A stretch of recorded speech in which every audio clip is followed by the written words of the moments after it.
Big TV భక్తి సమాచారం WhatsApp ఛానల్లో జాయిన్ అవ్వండి. అన్ని విశేషాలు ఎప్పటికప్పుడు తెలుసుకోండి.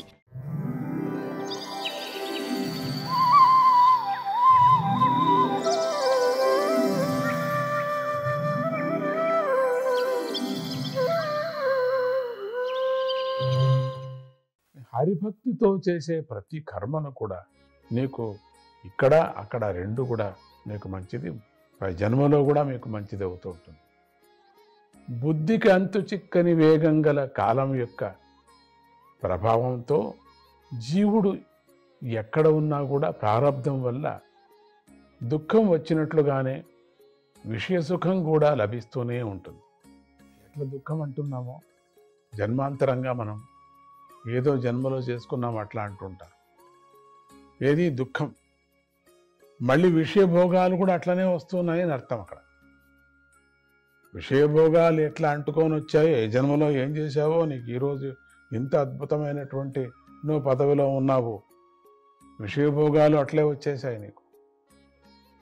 అవి కూడా అంటవు, ఎప్పుడు అంటుకున్నాయి నీకు.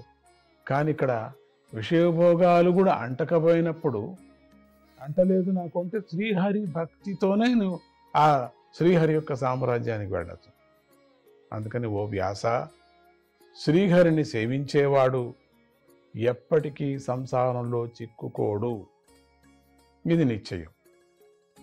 ఎందుకంటే అతడు ముకుందుని పాదసేవ అనే రసాన్ని గ్రహించినవాడు. అతడు ఎప్పటికీ శ్రీహరిని విడిచిపెట్టాలి అనుకోడు. ఈ జగత్తు యొక్క సృష్టి స్థితి లయాలు భగవంతుని వల్ల కలుగుతున్నాయనేది ముందుగా మనం చెప్పుకున్నాం కదా. ఈ మూడు కూడా వాడిదే అని చెప్పుకున్నాం కదా. ఈ జగత్తు కానీ జీవుడు కానీ పరమాత్మ కంటే భిన్నంగా లేరు.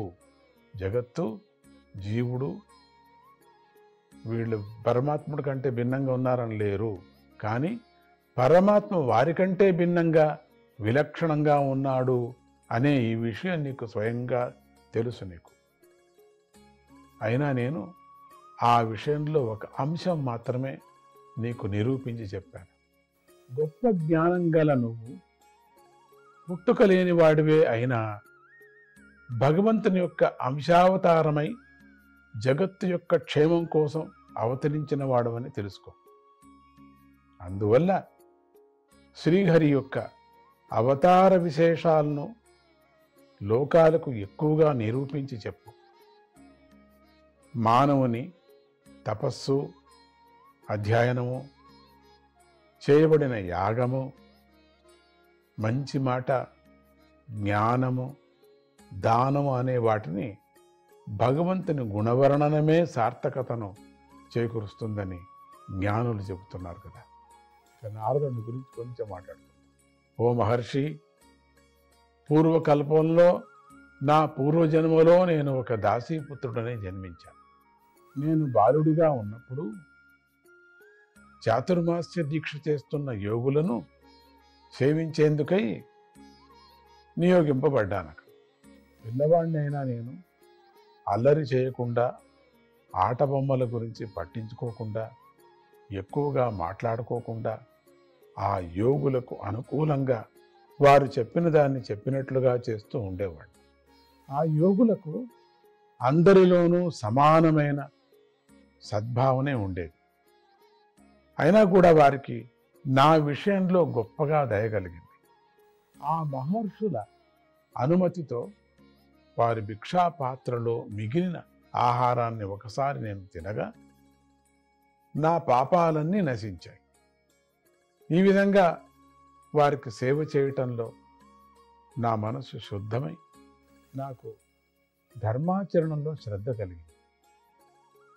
వారు ప్రతిరోజు మనోహరంగా శ్రీకృష్ణ కథలను గానం చేస్తూ ఉండేవారు. నేను వాటిని శ్రద్ధగా విన్నాను. దానివల్ల నాకు శ్రీకృష్ణుని యందు ప్రేమ, భక్తి కలిగింది. అప్పుడు భగవంతుని యందు నాకు భక్తి కలిగి మనస్సు నిశ్చలమైంది. భక్తితోనే మనస్సు నిశ్చలమవుతుంది అనేది బాగా మనకు తెలుస్తుంది. అటువంటి మనస్సుతో నేను ఈ జగత్తును, నా శరీరాన్ని కూడా అవిద్యా కల్పితమైన దానిగా తెలుసుకోగలిగాను. ఈ విధంగా వర్షాకాలము శరదృతువులతో మహాత్ములైన ఆ మహర్షుల చేత చక్కగా గానం చేయబడిన శ్రీహరి కీర్తిని చెప్పే కథలను 3 పూటలా విన్న నాకు త్రిగుణాలను పోగొట్టే భక్తి కలిగింది. ఈ విధంగా అనురాగము, వినయము, శ్రద్ధ, ఇంద్రియ నిగ్రహము కలిగి నశించిన పాపాలు గలవాడినై వారికి సేవలు చేసిన బాలకుడినైనా నాకు దీనబంధువులైన ఆ మహర్షులు చాతుర్మాస్యాన్ని ముగించి వెళ్ళబోతూ సాక్షాత్తుగా భగవంతునిచే ఉపదేశింపబడిన అత్యంత రహస్యమైన భాగవత శాస్త్రాన్ని ఉపదేశించారు. ఆ ఉపదేశంతో నేను భగవంతుని మాయా ప్రభావాన్ని తెలుసుకోగలిగాను. దాన్ని తెలుసుకున్న వారు భగవంతుని శాశ్వత స్థానాన్ని పొందుతారు కదా. ఓ వ్యాస మహర్షి, తాపత్రయాలను భగవంతుని స్మరణ పోగొడుతుంది. అన్ని కర్మలను పరబ్రహ్మకు సమర్పించటం అనే చికిత్స భవరోగానికి ఔషధమై ఉంది అనే ఈ విషయాన్ని నేను నీకు చక్కగా సూచించాను. ఏ పదార్థం వల్ల రోగం వచ్చిందో అదే పదార్థాన్ని చికిత్సా శాస్త్ర పద్ధతిలో ఇతర ద్రవ్యాలతో కలిపి ఇస్తే ఆ రోగం తగ్గిపోతుంది. అదేవిధంగా జీవుడికి కర్మ సంబంధాలు సంసారానికి కారణాలే అయినప్పటికీ కూడా ఆ కర్మలను పరమాత్మకు అర్పిస్తే ఆ కర్మలే కర్మ బంధాన్ని పోగొట్టగలుగుతాయి కదా. ఈ లోకంలో పరమేశ్వర ప్రీతి కోసం చేయబడే కర్మ భక్తి యోగంతో కూడిన జ్ఞానోదయానికి హేతు అవుతుంది కదా. భగవంతుని స్వరూపాలైన వేదాలు చెప్పినట్లుగా క్రమం తప్పకుండా సత్కర్మలు చేసేవారు పరమాత్మ అయిన శ్రీకృష్ణుని గుణాలను, నామాలను పదే పదే కీర్తిస్తూ స్మరిస్తూ ఉంటారు. నమో భగవతే తుభ్యం వాసుదేవాయ ధీమహి ప్రద్యుమ్నాయ నిరుద్ధాయ నమః సంకర్షణాయ చ. భగవంతుడైన వాసుదేవునకు నమస్కారం. భగవంతుడైన ప్రద్యుమ్నుడికి, అనిరుద్ధుడికి మరియు సంకర్షణుడికి నమస్కారం.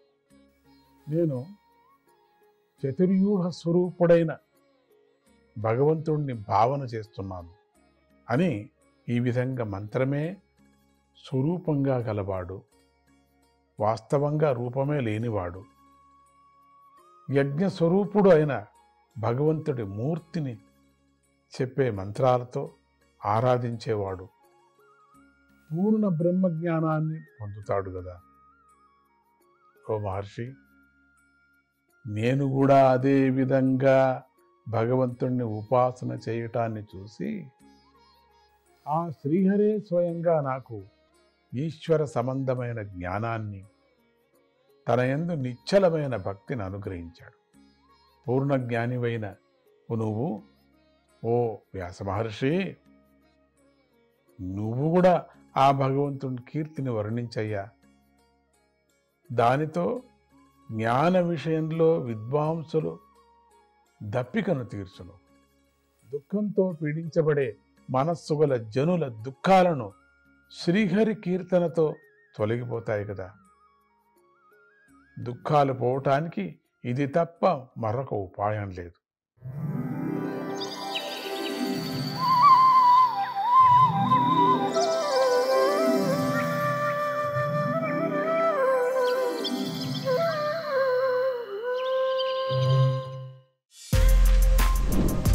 For more videos like this, subscribe Big TV channel.